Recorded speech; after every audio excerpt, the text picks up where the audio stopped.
Tai dabar papasako, kaip čia viskas bus. Tai va, čia būtų mūsų žiūrovai. Čia turėtume laužą. Čia padarytume tarp šitų dviejų medžių, šitų medžių sceną.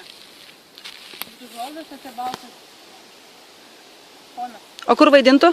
Čia. O kur laužas? Čia. Nu, atrodo labai gerai. Tik aišku, čia irgi uodų yra. Yra. Ką nori? Tai mes dabar virtuviai. Taip, virtuvė, jau virtuvė. Tai čia bus tokia kaip džiovykla.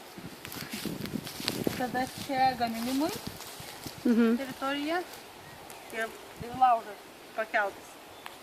Nu, pušis, kaip sakant, reikės saugoti. Ten toliau intendanto palapinė dar, ne? Ai, tikrai. Ten dar toliau intendanta palapinė. Ir tada čia darysime stalą, kuris būtų tarp 4 medžių. Ir vat būtų čia stalas ir čia. Ir susisėdim. Patogiai. Taip.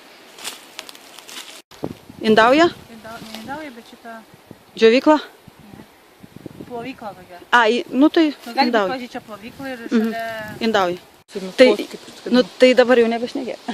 Gerai, tai jau nebešnekė. Užbaigiam tualeto.